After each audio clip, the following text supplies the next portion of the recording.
"Come early, Mom," my children told me. "We're going to celebrate with you." But when I arrived at that fancy restaurant, the waiter handed me a laminated card that read, "Limited guest." "That means no dinner, mother-in-law," my daughter-in-law, Brittany, whispered with a cruel smile. My daughter, Taylor, just burst out laughing like it was the funniest joke in the world. If you're reading this, subscribe and tell me where you're from, because what happened next changed my life forever. My name is Patricia, and I'm 65 years old. All my life, I was the perfect mother, the one who always said yes, always forgave, and always sacrificed. I raised my children alone after their father passed away when they were teenagers. I worked double shifts at the textile mill. I sold homemade food on weekends. I cleaned houses at night. All of it so that Taylor and her brother, Michael, could get a proper education, so they could have what I never had. Taylor was always special, smart, and ambitious, but also cold.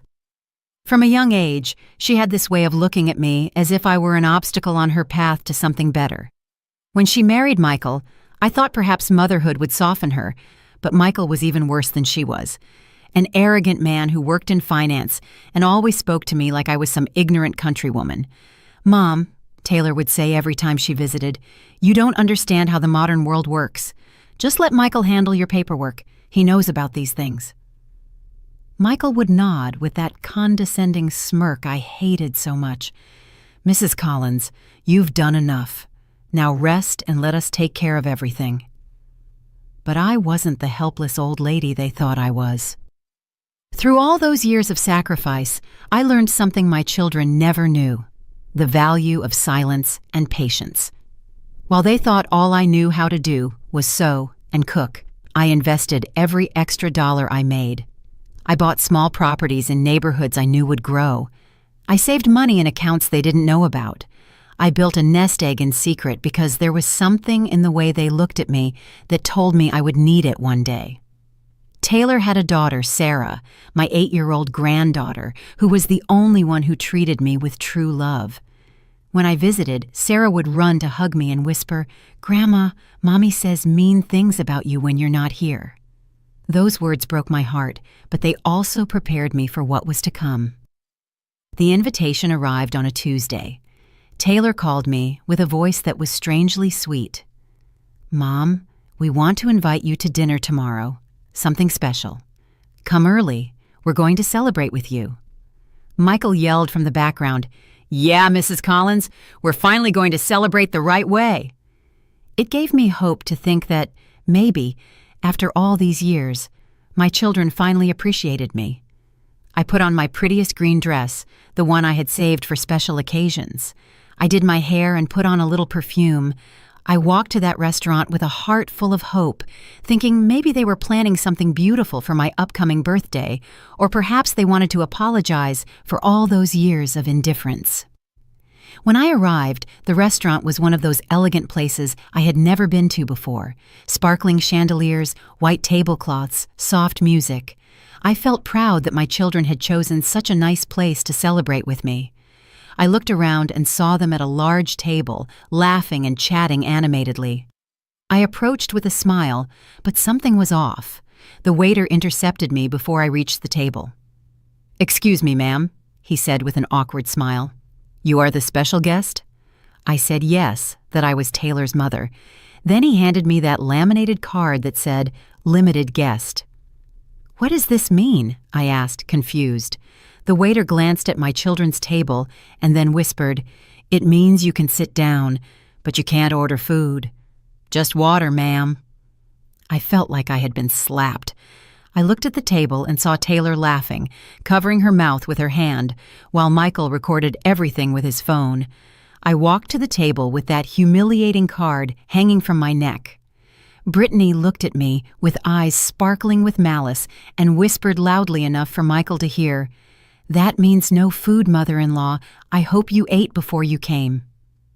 Michael let out a huge laugh and said, "Oh, Mrs. Collins, it's just a joke. You're always so dramatic."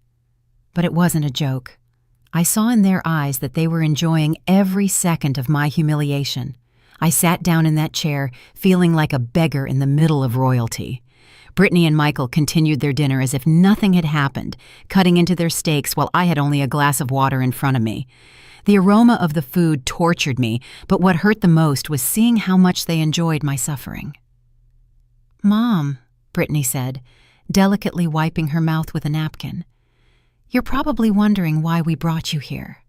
Her voice had that coldness I knew so well, that way of talking she used when she wanted to hurt me. Michael nodded while chewing, his eyes gleaming with cruel amusement. "You see," Brittany continued, "Michael and I have been talking about your future. You're 65 years old now. You're all alone in that old house, and frankly, we're worried you can't take care of yourself." She leaned forward, feigning concern. "We found a very nice nursing home, small and affordable, perfect for someone at your level." The world swayed around me. Michael put down his fork and looked at me with that smile I had learned to hate. "Mrs. Collins, you've served your purpose in life. You raised your children. Now it's time for you to rest. We'll take care of everything." He pulled some documents from his briefcase and put them in front of me. "We just need you to sign these papers, nothing complicated." I looked at the documents in horror. They were property transfer deeds, powers of attorney, documents that would essentially turn me into a legal pauper. My house, my savings, everything would go into Brittany's hands. "It's for your own good, Mom," my daughter insisted. "You don't understand investments or taxes. Michael is a finance expert. He'll know what to do with everything." "And don't worry," Michael added with false kindness. "We'll give you a monthly allowance. $50 is fine for your personal expenses. You know, soap, toothpaste, that kind of stuff." Brittany let out a little giggle. "Mom, you won't need more than that. The home will give you food and a roof over your head." I felt the anger rising in my chest like boiling lava. These two monsters, whom I had raised and loved, were planning to steal everything I had built over decades of sacrifice. And worst of all, they were doing it with such calculated cruelty that it made me sick. "And what if I don't want to sign?" I asked, my voice trembling. Michael and Brittany exchanged a knowing look. "Mom," Taylor said in a soft but threatening voice, "do you really want to do this the hard way? We can have you declared mentally incompetent. Michael has contacts at the hospital, doctors who can certify that you're not of sound mind." "Think about it, Mrs. Collins," Michael added. "A woman your age living alone, with no family visiting, it would be very easy to convince a judge you need medical supervision."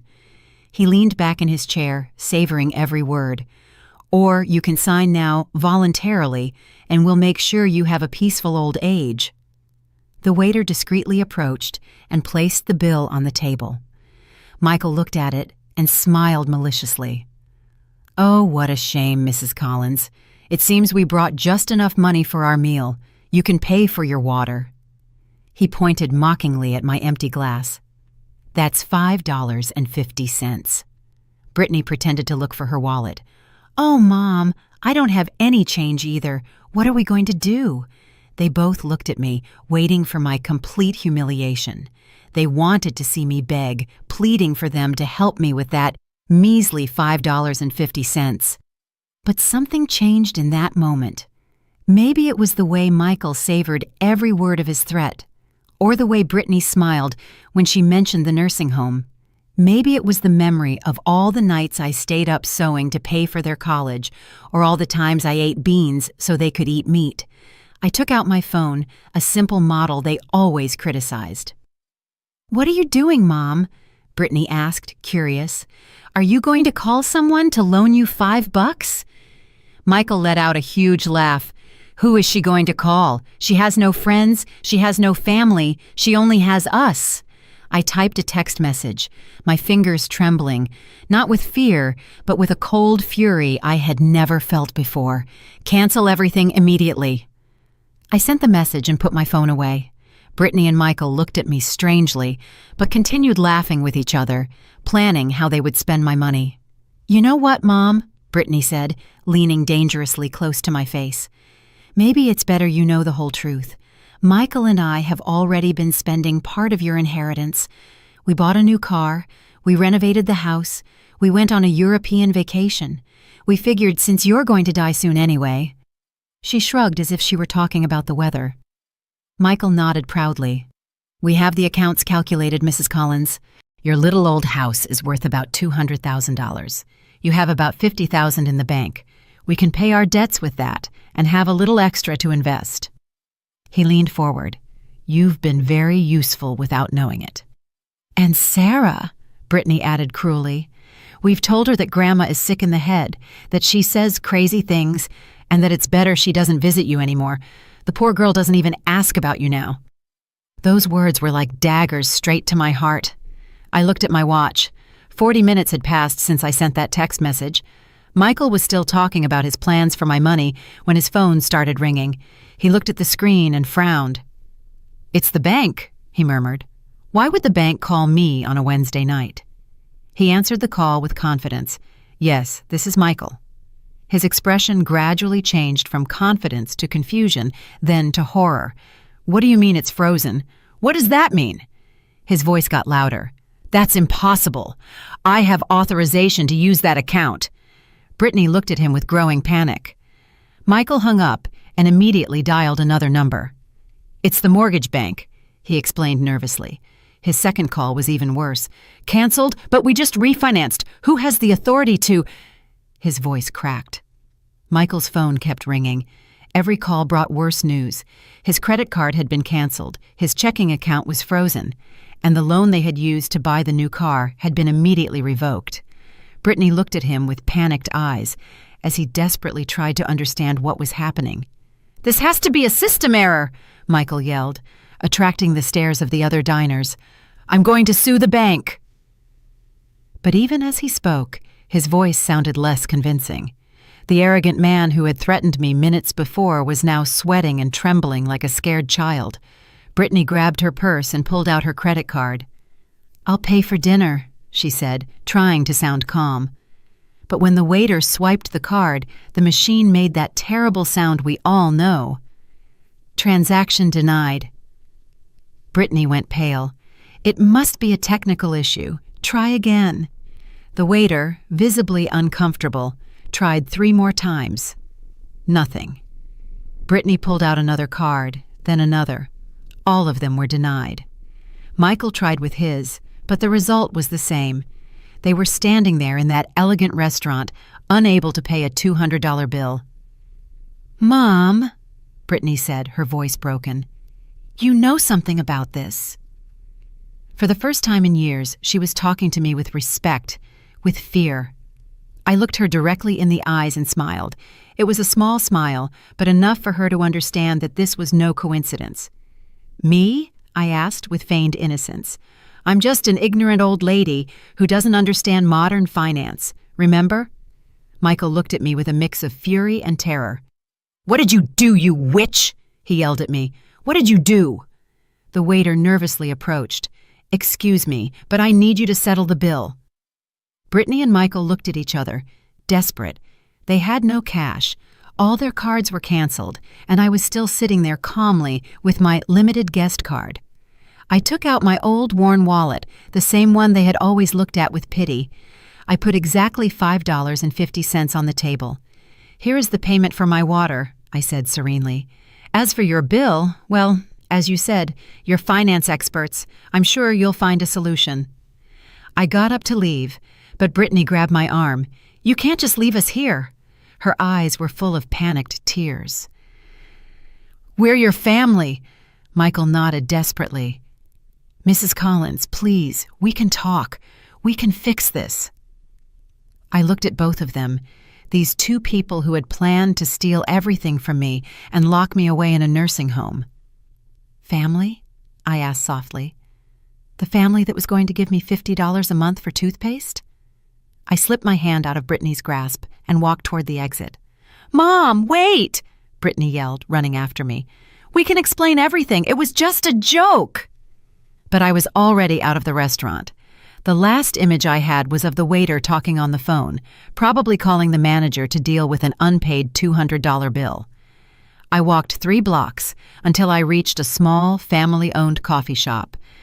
I sat at a corner table and ordered a hot chocolate. While I waited, my phone rang. It was a number I recognized. My lawyer, William. Yes, I had a lawyer, something my dear children never knew. "Mrs. Collins," William's familiar voice said. "It's all done. The joint accounts have been closed, the cards canceled, and the loans guaranteed by your properties have been immediately revoked.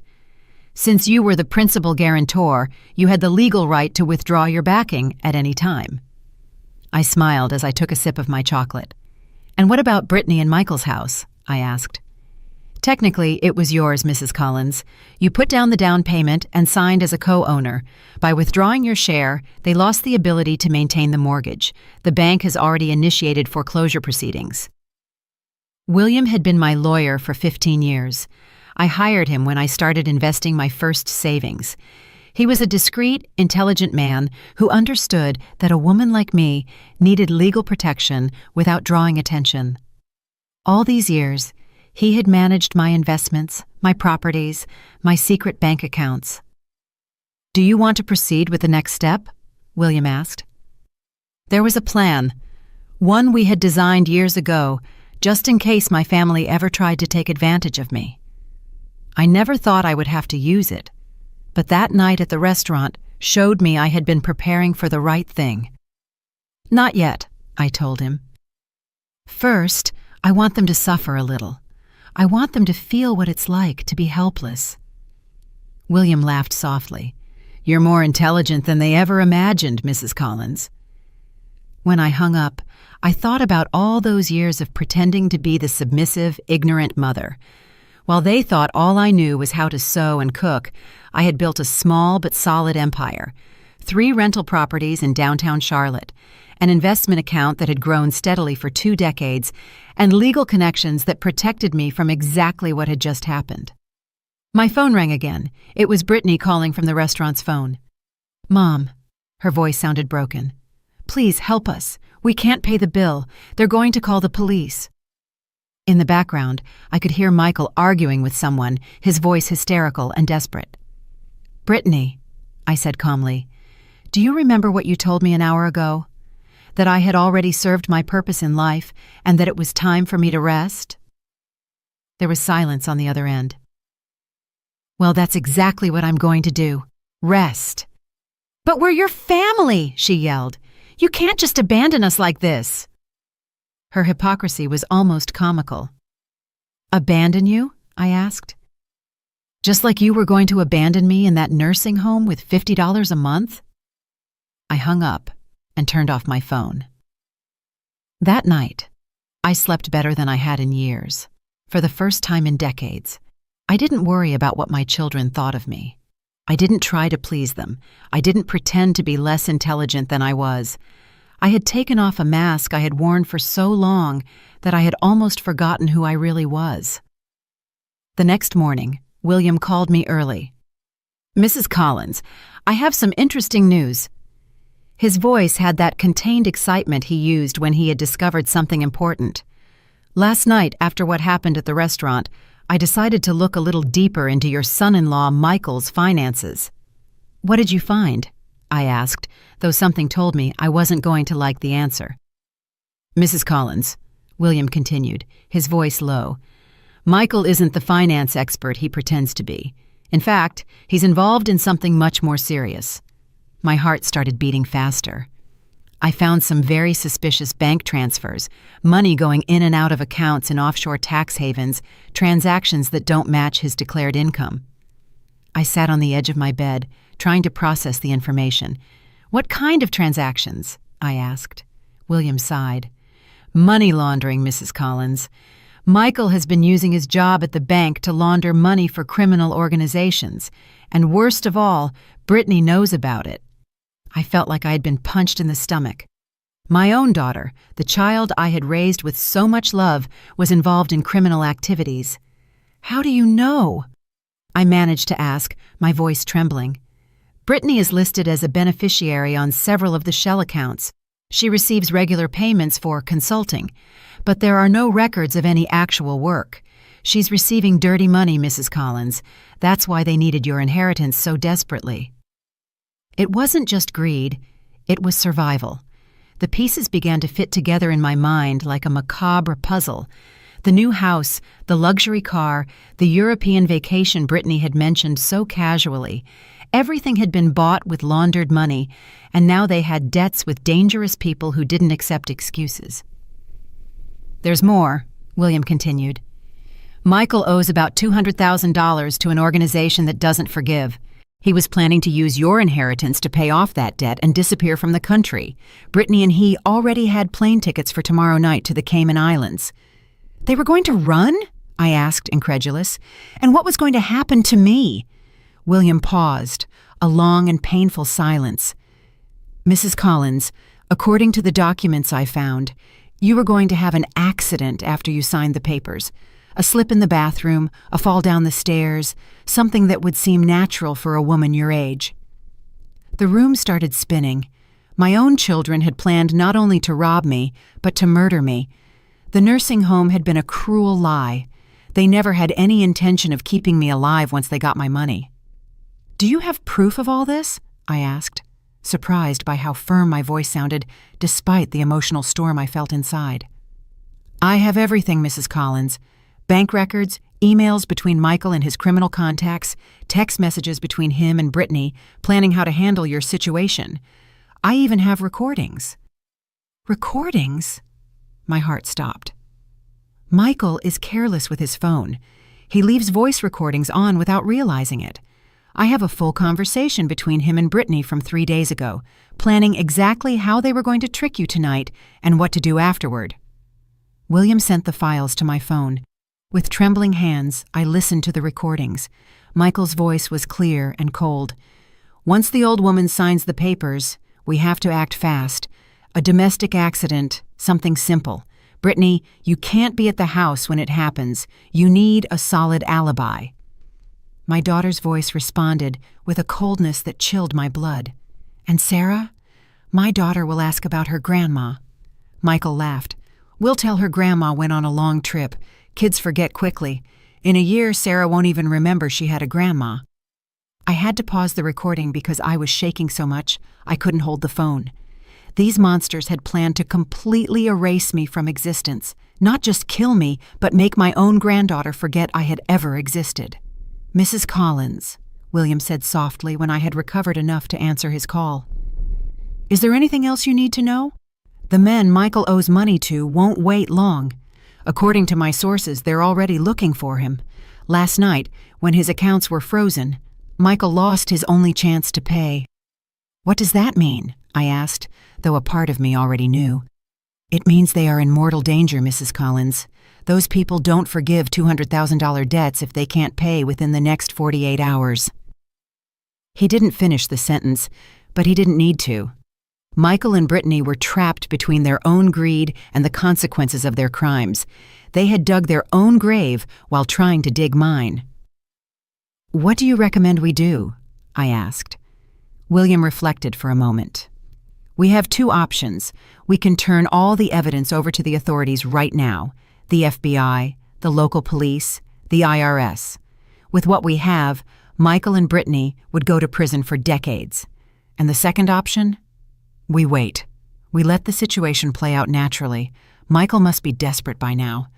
He's probably trying to get money any way he can, and when desperate people do desperate things..." He left the phrase hanging. I thought about everything I had heard.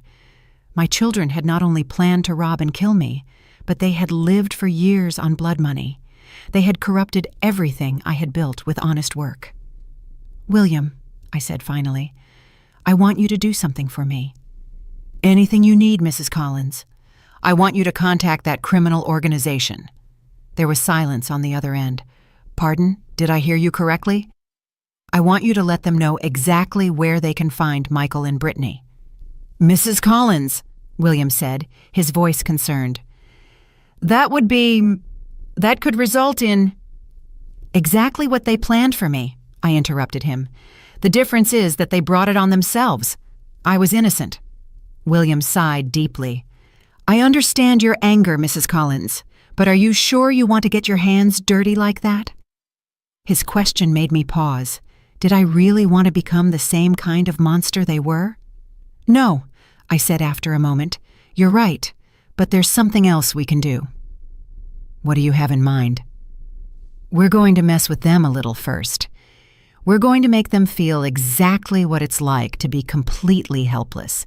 And then, when they've suffered enough, we'll turn the evidence over to the authorities. What do you propose specifically? William asked, and I could hear in his voice that he was intrigued by my plan. First, I want Sarah to be completely protected. She's innocent in all this, and she doesn't deserve to suffer for her parents' crimes. I've already taken care of that, William said. I have my best private investigators watching the little girl 24 hours a day.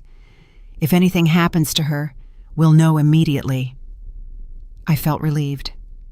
Second, I want you to freeze their remaining personal accounts too. Everything. So they can't even buy a stick of gum. Done. And third, I want the criminals Michael owes money to know that he's betraying them, that he's planning to flee the country without paying. William laughed softly. That's brilliant, Mrs. Collins. You'll put them in an impossible situation. Exactly. Now they can't run because the criminals will be watching them, but they also can't stay because they have no money to pay. I felt a cold, calculated satisfaction. They're going to feel exactly what I felt last night at that restaurant. Completely trapped, completely humiliated, completely helpless. That afternoon, I decided to do something I hadn't done in years. Visit my granddaughter, Sarah, at her school. William had assured me the girl was being discreetly watched, but I needed to see her with my own eyes. I needed to remember why all of this was worth it. I waited outside the elementary school until the bell rang.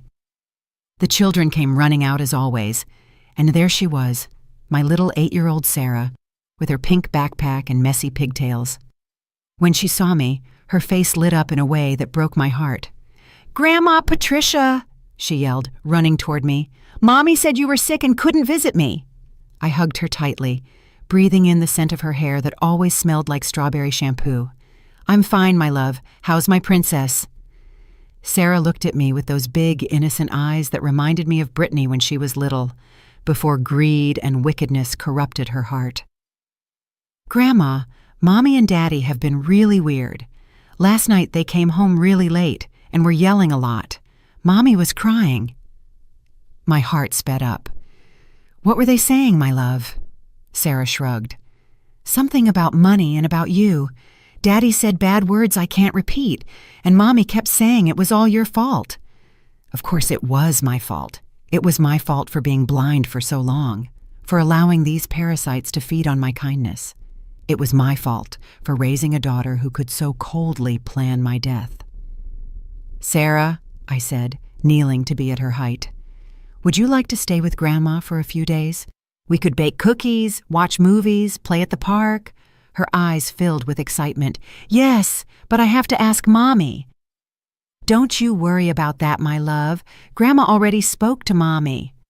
It was a lie, but a necessary one. I wasn't going to let this innocent child be hurt by the consequences of her parents' actions. I took Sarah to my house, the real house where I had lived my whole life, not the small cottage Brittany and Michael thought was all I had. My real house was a 2-story property in a quiet neighborhood, completely paid for, with a backyard where Sarah could play safely. While Sarah played in the yard, I called William. "The girl is with me," I informed him. "Perfect," he replied. "And I have news about our friends.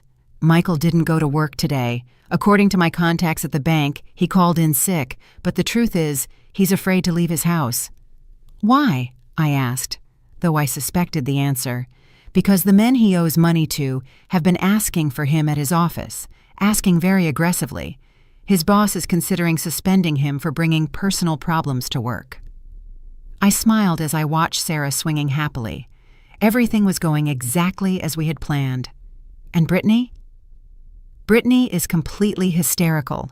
She tried to go to several banks today to apply for emergency loans, but her credit report is ruined. She also tried to pawn her jewelry, but it turned out to be cheap fakes. That didn't surprise me. Michael had always been a man of appearances. He had probably bought fake jewelry to impress Brittany, and she had been too naive or greedy to notice. "There's more," William continued. Brittany went to your old house today, the house where you used to live. She was looking for something. What was she looking for? Hidden money, documents, anything of value that might have been left behind. But of course, she didn't find anything useful because there was nothing to find.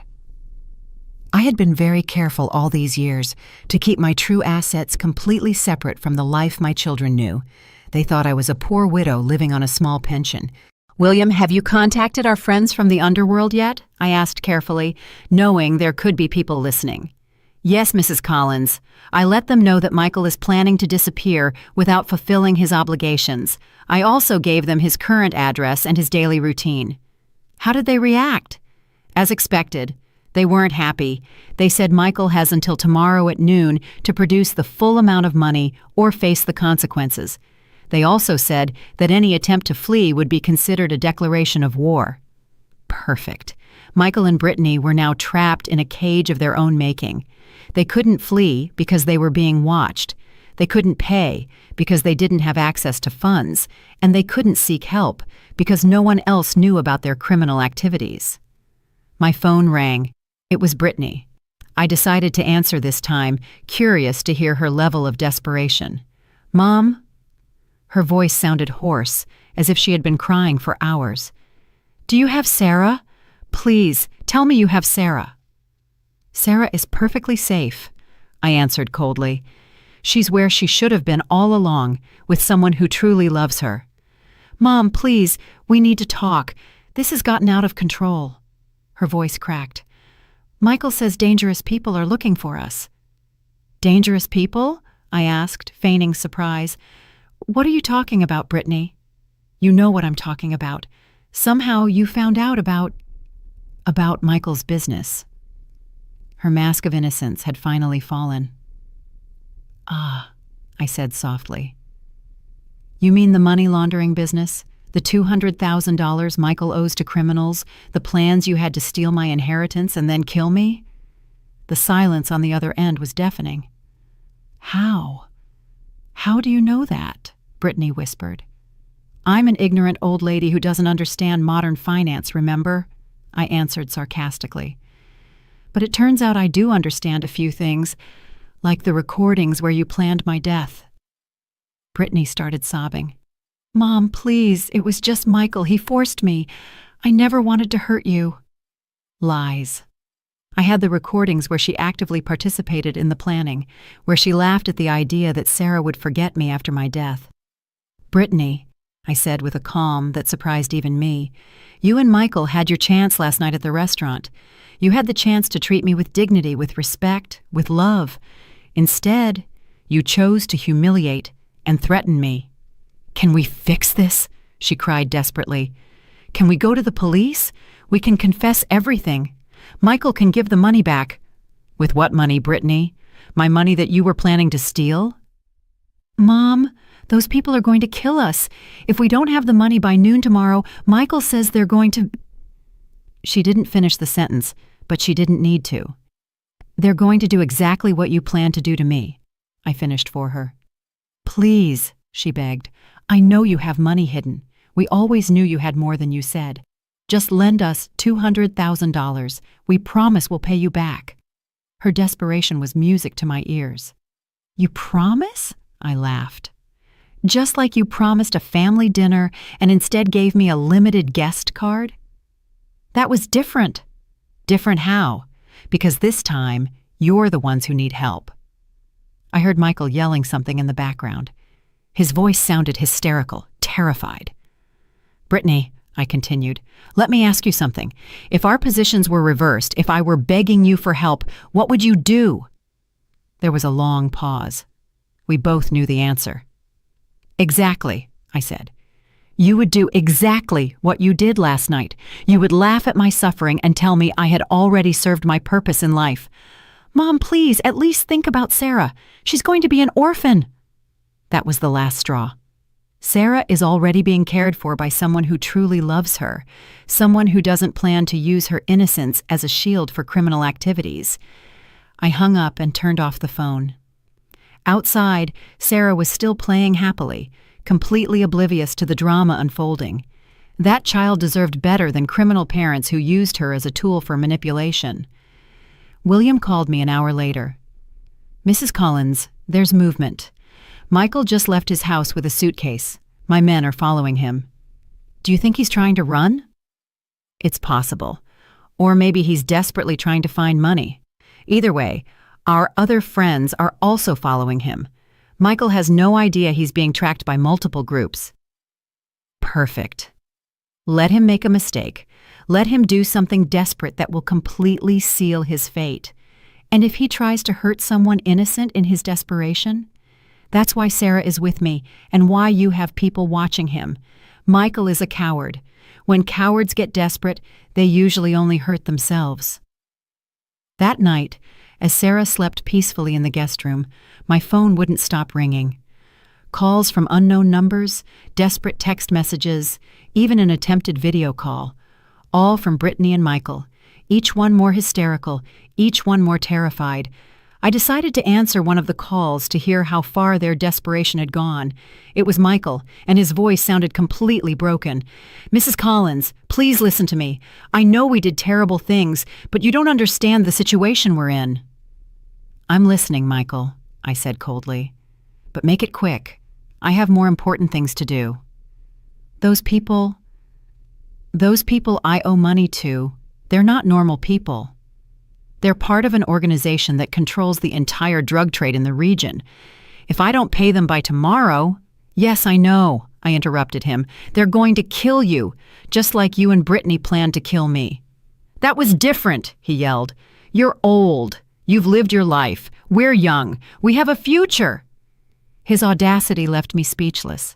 Even in his desperation, even begging for his life, Michael still believed my life was worth less than his. "Michael," I said with an icy calm, "you just confirmed exactly why you deserve everything that's happening to you." "You can't just let us die," he begged. "Think about Sarah. She needs her parents." "Sarah needs parents who aren't criminals," I replied. "Parents who don't plan murders for money." "I'll give you everything," Michael yelled. "The house, the car, everything we have. Just help us escape the country." I laughed. "Everything you have? Michael, you have nothing. The house is mortgaged with my money. The car was bought with laundered money, and Brittany's jewels are fake. You literally have nothing of value." The silence on the other end told me he was finally understanding the magnitude of his situation.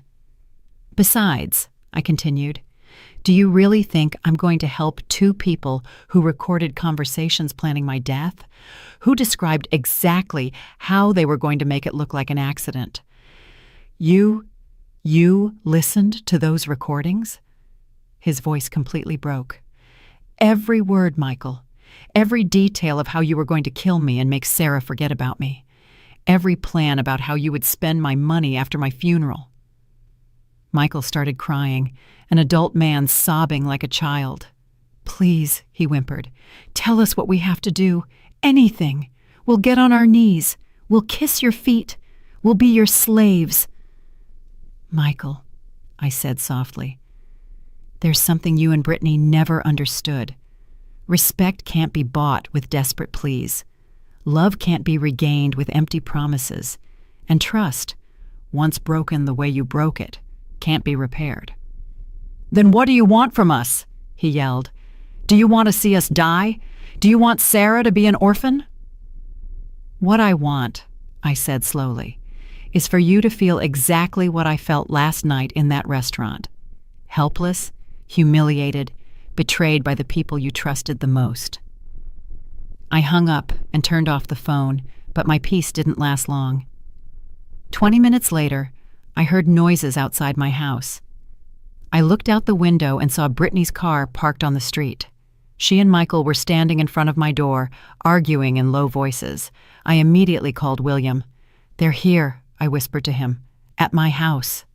"My men are 2 minutes away," he assured me. "Are they armed?" "I don't know, but Michael is acting very erratically."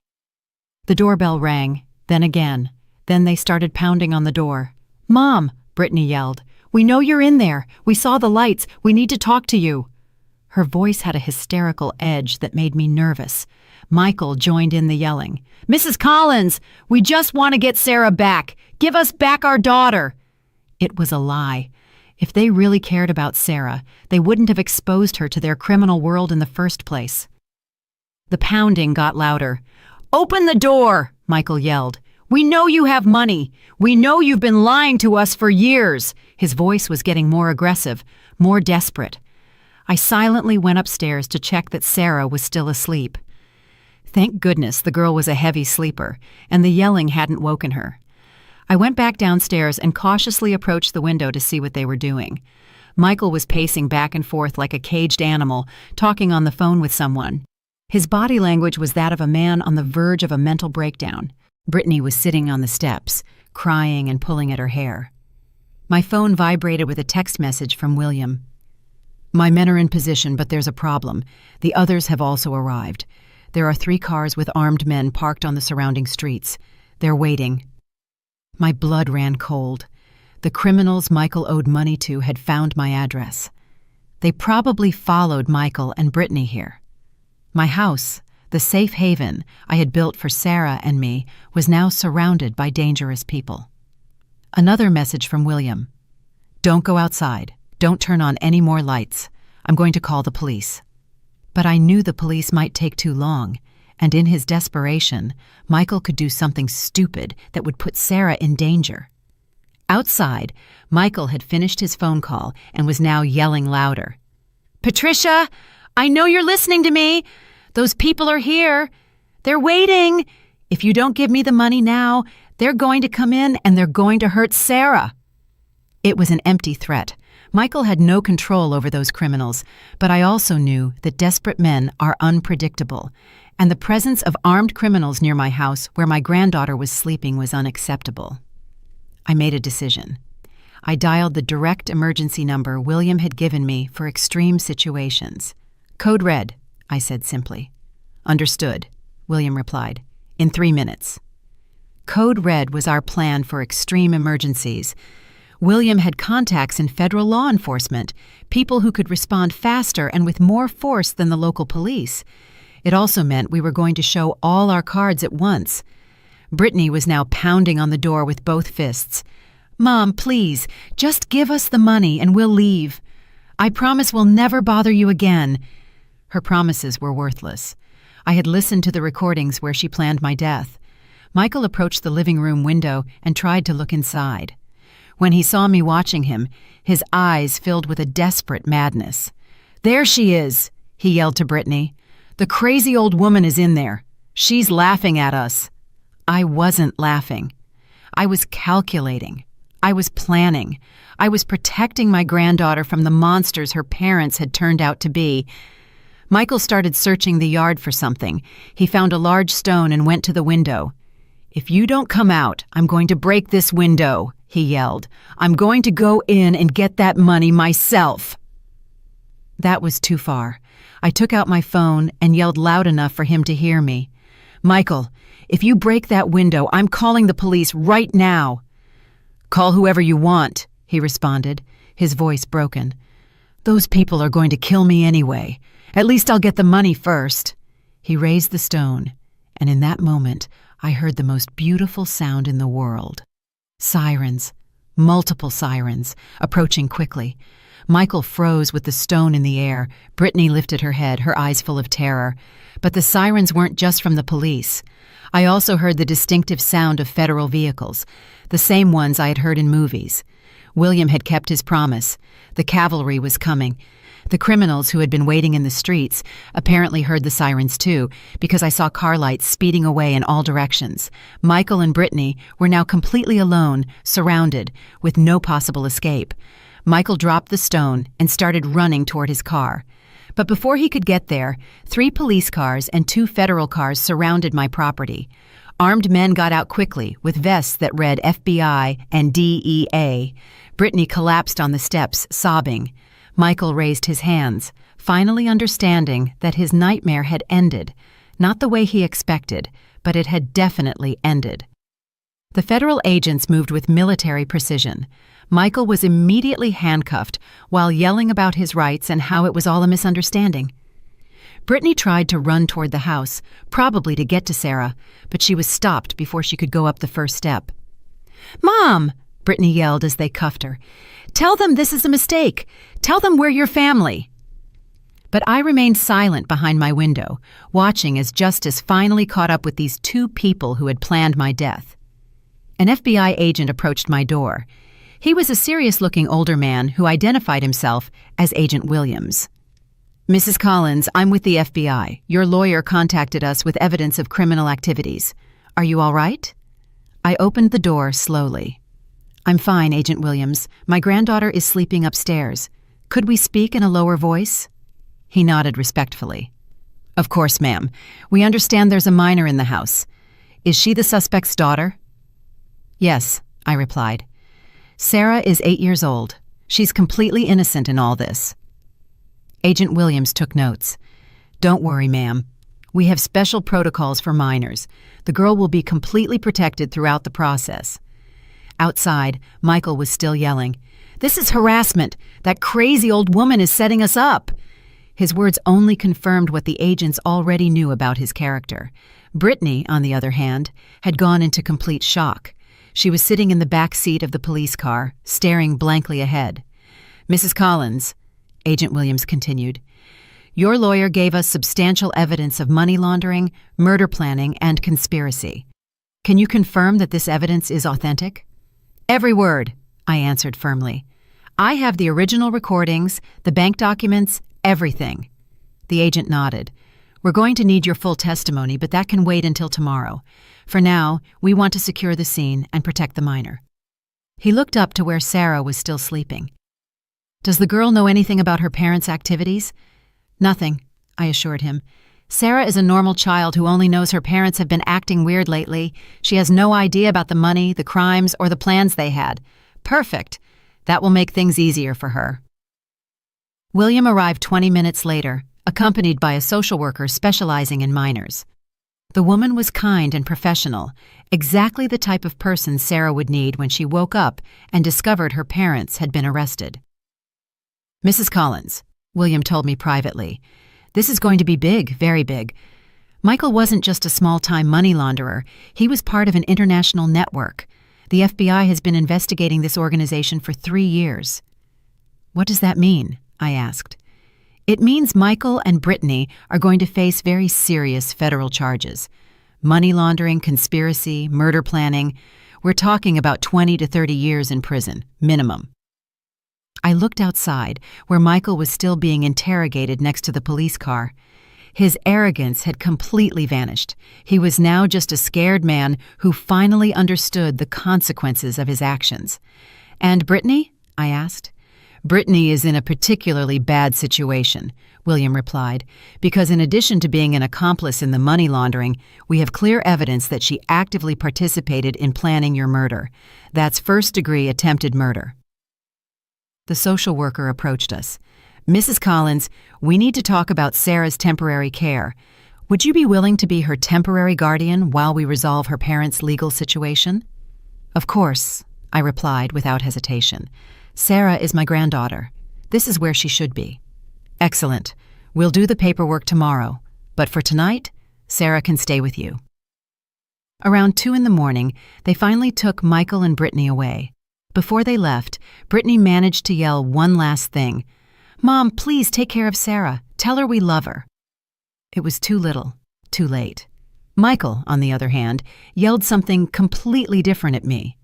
"This isn't over, old woman. When I get out of prison, I'm going to—" But he didn't finish the sentence because one of the agents pushed him into the car.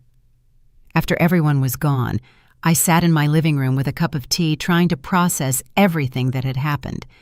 In less than 48 hours, I had gone from being a humiliated mother in a restaurant to being responsible for sending my own children to prison.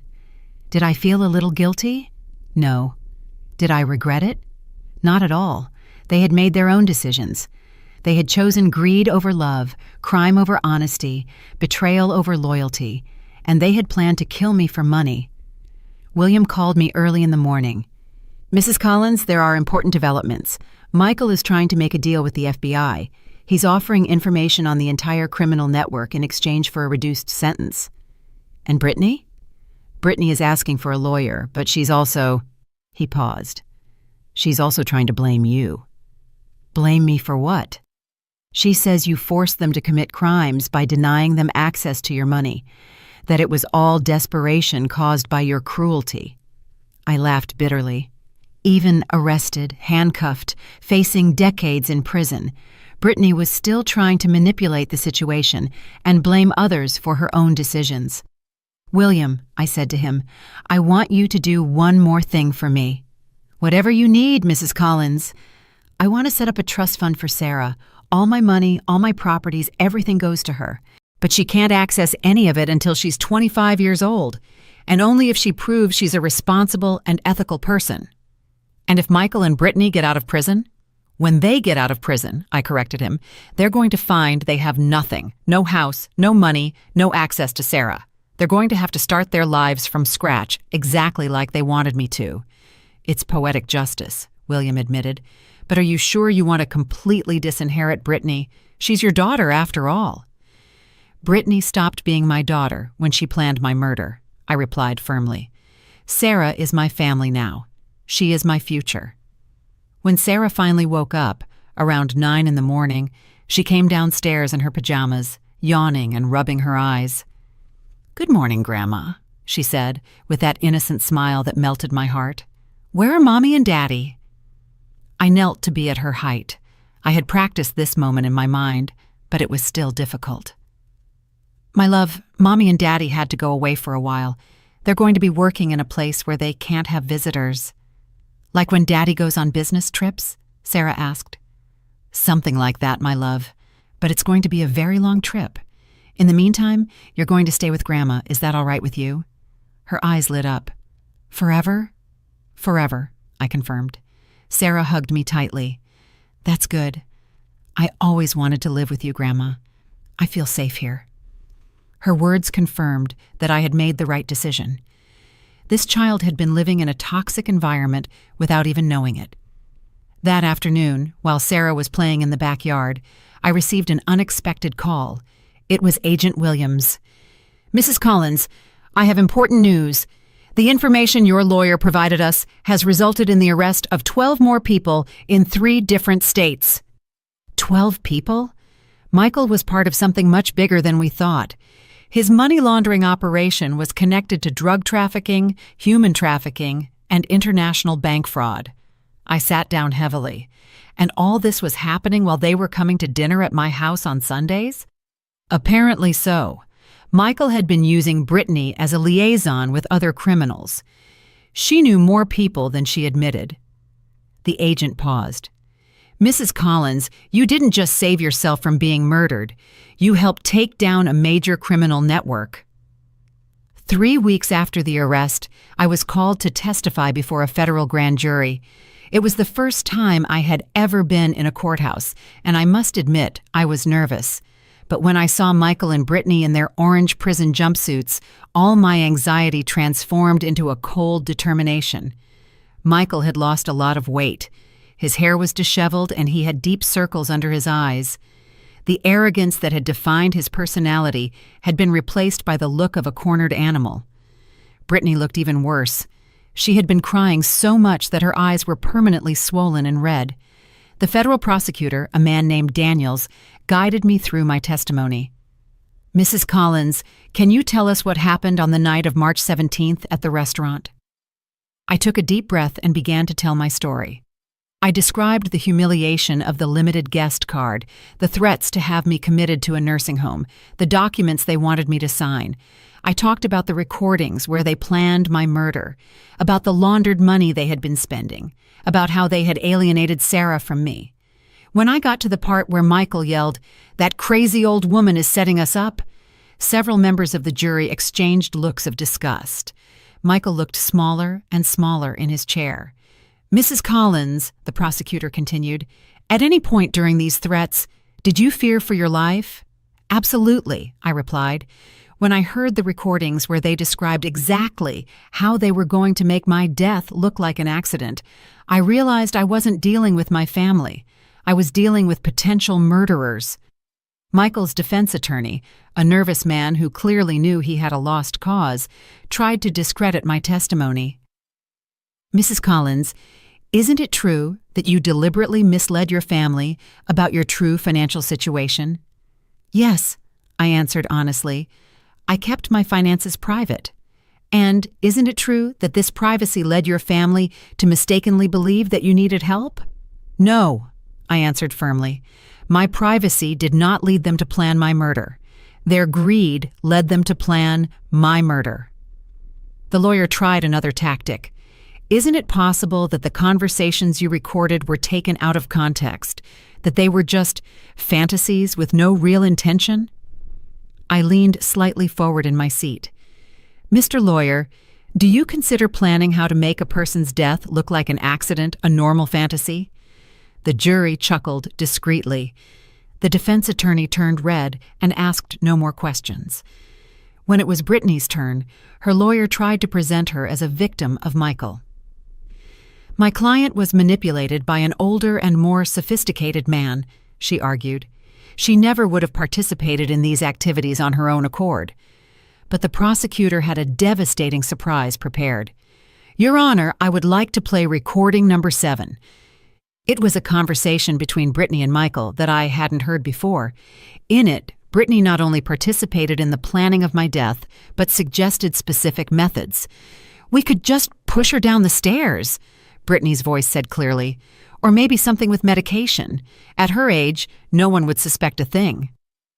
Michael's voice replied, "I like the way you think, honey. That's why I love you." The silence in the courtroom was absolute. Brittany started sobbing, but her tears no longer generated sympathy. The members of the jury looked at her with horror and disgust. After my testimony, Agent Williams took me aside. "Mrs. Collins, there's something else you need to know. We've found evidence that Michael and Brittany are not first-timers at this." My heart stopped. "What do you mean?" "We've been investigating the death of Brittany's first husband, Sarah's biological father." The world swayed around me. Sarah's father died 5 years ago in what was classified as a car accident, but now with everything we know about Michael and Brittany's methods. "You think they killed him?" I whispered. "We're reopening the case. Michael had significant debts at the time, and Brittany inherited a considerable life insurance policy." I sat down heavily in a chair in the hallway. "Does Sarah know anything about this?" "There's no evidence that the girl knows anything, but Mrs. Collins, this means Sarah isn't just better off with you because of the current circumstances. You may have saved her life." The implications hit me like a hammer. If Brittany had killed her first husband for money, what would have stopped her from harming Sarah if the girl had ever gotten in the way of her plans?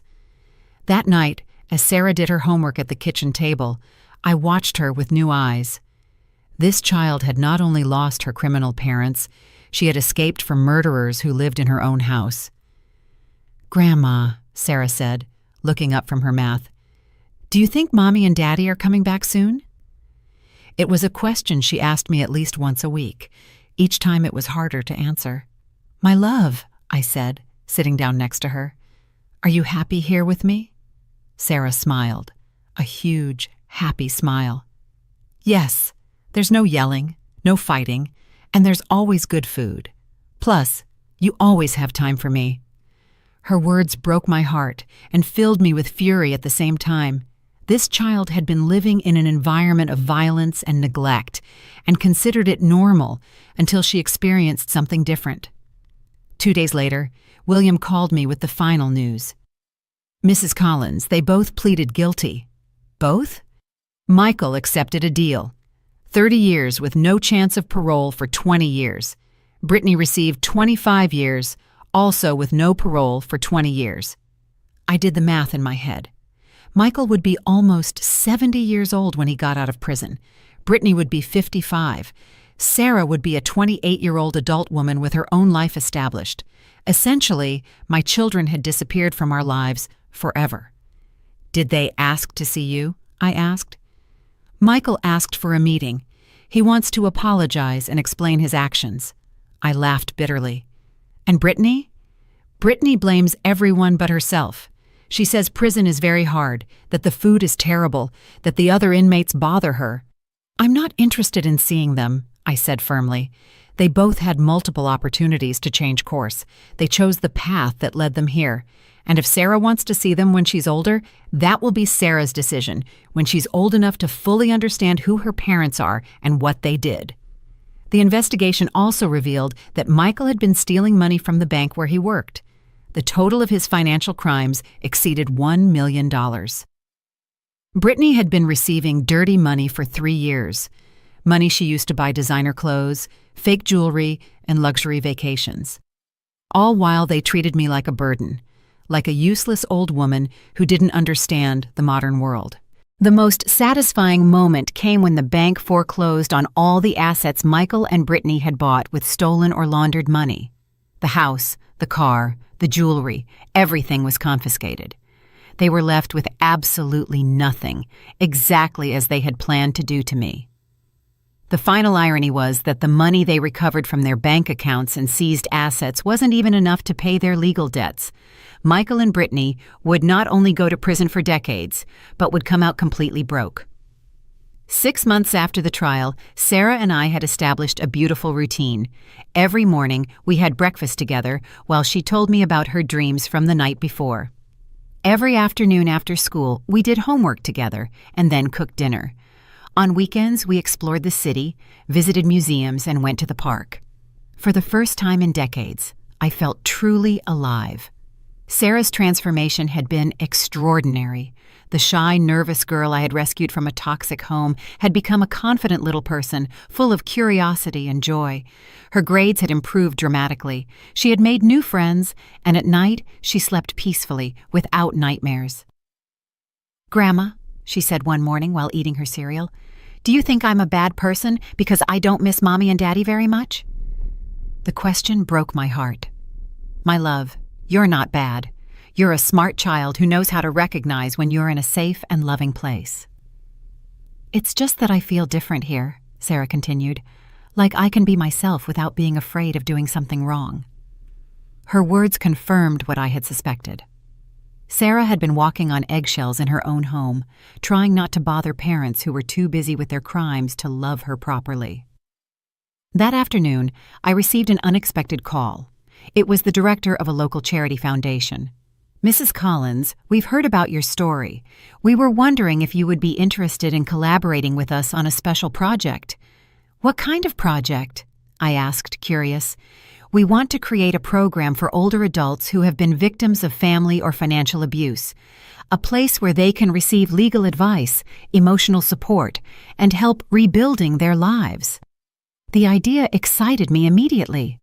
"What would you need from me?" "Your story, Mrs. Collins, your experience, and if you're willing, we would like you to be the director of the program. You demonstrated that it's never too late to stand up for yourself and rebuild your life." I accepted without hesitation. I had found my purpose, to help other older adults who were going through the same thing I had. People who had been underestimated, manipulated, or abused by their own families. The New Beginnings program opened its doors 3 months later. In the first month, we helped 15 people, older men and women who had been scammed by their children, threatened by their grandchildren, or tricked into signing documents that left them with nothing. Every story reminded me why I had made the decisions I had. Every person we helped regain their dignity and their rights validated the hardness I had shown toward Michael and Brittany. One of our first clients was a woman named Naomi, 72 years old, whose son had kicked her out of her own house after forcing her to transfer the property to him. "Mrs. Collins," she told me, crying, "my son said I had already served my purpose in life and that it was time for me to step aside." The exact same words Michael had said to me. "Naomi," I replied, taking her hands, "your purpose in life is not defined by some ungrateful child. Your purpose is defined by you." With William's help, we got Naomi's house back, and her son faced charges for elder fraud. Sarah became the unofficial mascot of the program. After school, she would come to the office and help by organizing papers, serving coffee to visitors, and simply being the light that many of our clients needed to see. A happy and confident child who reminded them that families could be sources of love, not pain. "My grandma says everyone deserves respect," Sarah would explain to visitors with that simple wisdom children have. "No matter how old we are." Her words often made our clients cry, but they were tears of hope. A year after the sentencing, I received a letter from the prison. It was from Brittany. William had warned me she would probably try to contact me, but I didn't expect it to come so soon. "Dear Mom," the letter began, "I know I don't deserve your forgiveness, but I hope you at least read this. Prison has given me time to reflect on everything I did wrong. I realize now that I was a terrible daughter, a negligent mother, and a selfish person." I continued reading, curious to see if there was genuine remorse or if it was another manipulation. Michael convinced me to do things I knew were wrong, but that's no excuse. I made my own decisions. I chose greed over love. I chose easy money over honest work, and I almost chose murder over family. The letter continued for 3 pages, detailing all her mistakes and asking for forgiveness. It ended with, "I don't expect you to forgive me. I don't expect you to allow me to be a part of Sarah's life. I just hope you know that I finally understand the harm I caused, and that every day I live with that guilt." I read the letter twice, then put it in a drawer. Maybe it was genuine, maybe it was another manipulation. It didn't matter. The damage had been done, the decisions had been made, and the consequences were permanent. Michael also sent a letter, but I threw it away without reading it. I had no interest in hearing the excuses of a man who had recorded his voice planning my death and then yelled that I was a crazy old woman when he was arrested. 2 years after the trial, Sarah turned 10. We organized a party in the backyard. We invited her friends from school and celebrated the life we had built together.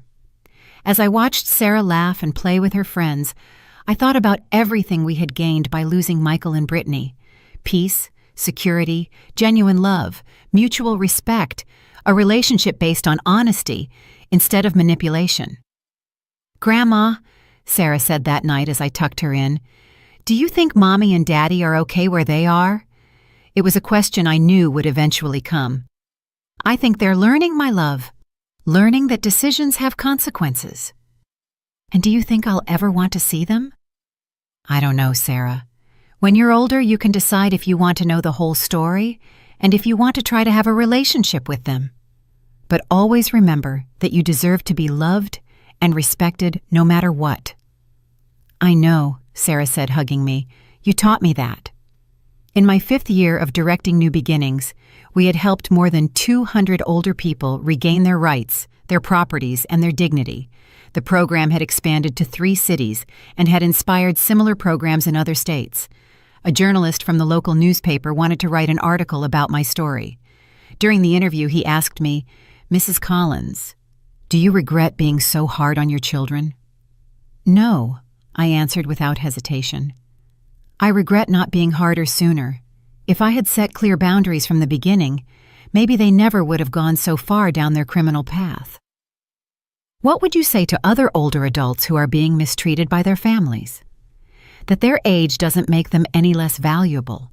That their love for their family doesn't obligate them to tolerate abuse. And that it's never too late to stand up for yourself and demand respect. Sarah, now 13 years old, had decided she wanted to be a lawyer like William, to help vulnerable people. "I want to protect grandparents like you protected me," she would explain. The night before I turned 70, Sarah gave me a letter she had written for me. "Dear Grandma," it read, "thank you for saving me from a life I didn't know was bad until I experienced a good one. Thank you for teaching me that real love doesn't hurt, doesn't threaten, and doesn't manipulate. Thank you for showing me that being strong doesn't mean being cruel, and that being kind doesn't mean being weak." The letter ended with, "When I grow up, I want to be exactly like you, brave, smart, and willing to fight for what's right, no matter how hard it is."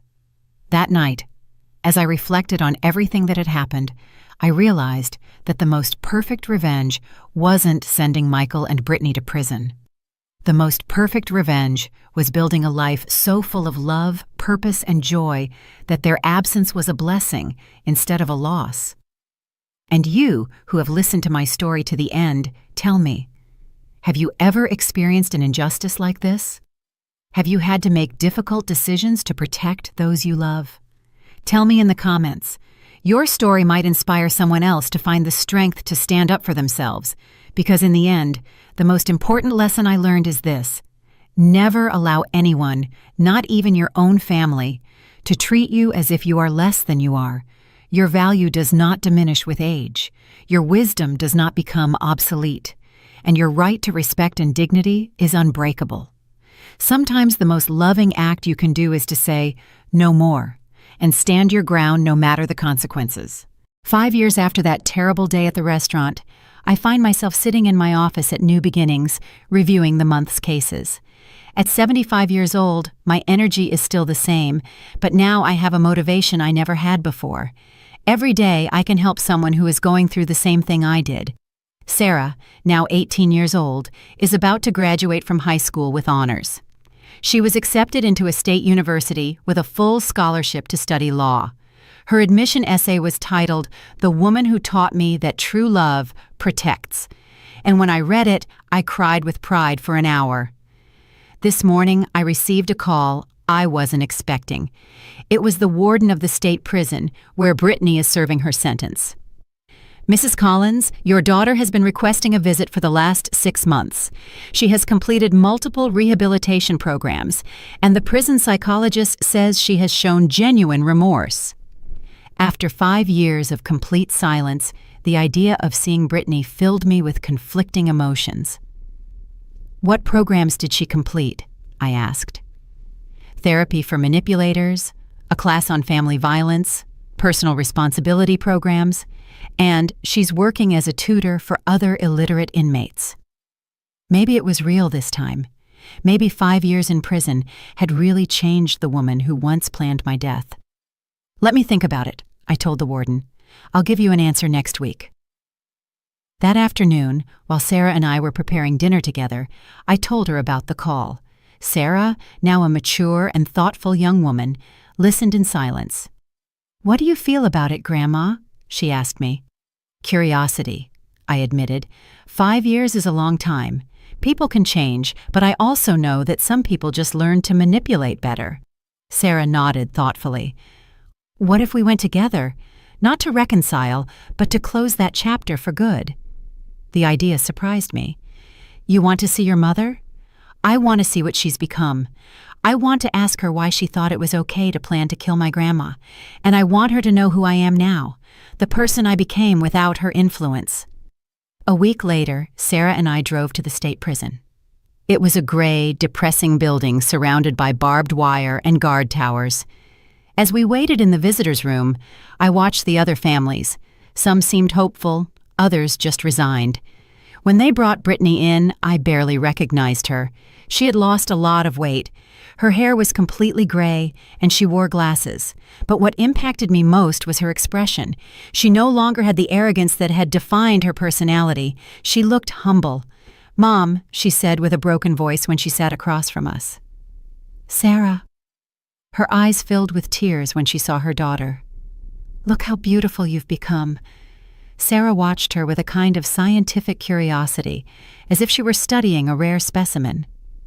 "Hello, Brittany," I said, deliberately using her first name instead of calling her daughter. "The warden says you've been taking classes." Brittany nodded nervously.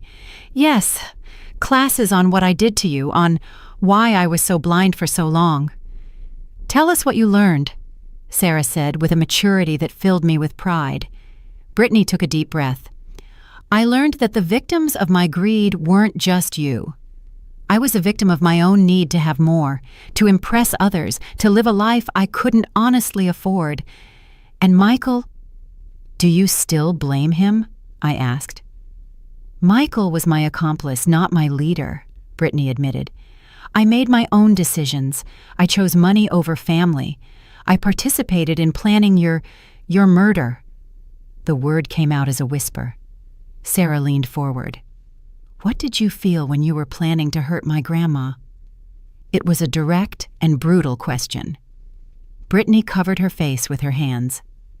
"Nothing. I felt nothing. And that's what terrifies me the most now, that I could plan something so horrible without feeling any guilt." "And now?" Sarah insisted. "Now I feel everything," Brittany replied. "Guilt, shame, horror for what I almost did, but also gratitude that I didn't succeed, gratitude that you are alive and safe." I asked her about the other crimes, about the laundered money, about Brittany's first husband. She confessed everything. Her first marriage had been for money, and when her husband threatened to divorce her after discovering her excessive spending, she and Michael had sabotaged his car. "We were monsters," she said simply, "murderers for greed." She then turned to her daughter, "And Sarah, you were next on the list if you ever got in the way of our plans." Sarah remained unfazed. "I know Grandma saved my life in many ways," she replied. "Not just physically, but emotionally. She taught me what real love is." After 2 hours, we prepared to leave. "Are you going to come back?" Brittany asked hopefully. Sarah and I exchanged glances. "No," I said firmly. This visit was to close this chapter, not to open a new one. "I understand," Brittany said, and for the first time in years, she seemed genuinely sincere. I just want you to know that every day I'm working to be a person who deserves your forgiveness, even if I never receive it." On the way back, Sarah was silent for an hour. Finally, she spoke. "I'm glad we saw her." "Why?" "Because it confirmed that you made the right decision. That woman we saw today isn't my mother. My mother is you, Grandma." That night, as I reflected on the visit, I realized that seeing Brittany had been liberating in an unexpected way. She was no longer the monster of my nightmares, but she wasn't my daughter either. She was simply a woman who had made terrible decisions and was now living with the consequences. The following week, New Beginnings received an anonymous donation of $100,000. The letter that came with the donation read, "To honor a brave woman who stood up for herself and saved her granddaughter." We never found out who sent it, but I suspect it was someone whose story was similar to mine. Today, as I write these final words, Sarah is packing to go to college. In a few weeks, for the first time in years, I'll be alone in my house, but I don't feel lonely. I feel complete. I have built a legacy of strength, justice, and unconditional love. I have shown that age doesn't mean weakness, that kindness doesn't mean being a victim, and that sometimes the most loving act is to say, "No more," and stand your ground. My story ended up being the exact opposite of what Michael and Brittany planned. Instead of dying forgotten and robbed, I lived to protect others and be remembered as a woman who refused to be a victim. And that, I believe, is the sweetest victory of all. Gefällt dir meine Geschichte und aus welcher Stadt hörst du sie? Lass uns in den Kommentaren treffen. Wenn dir die Geschichte gefallen hat, kannst du mich unterstützen, indem du mir ein Super Thanks schickst, damit ich mehr solche Geschichten machen kann. Vielen Dank für deine tolle Unterstützung. Ich freue mich auf deinen Kommentar zur Geschichte. Auf dem Bildschirm siehst du 2 neue Lebensgeschichten, die ich dir wirklich empfehlen kann. Es gibt noch viel mehr auf meinem Kanal. Vergiss nicht zu abonnieren. Bis zur nächsten Lebensgeschichte.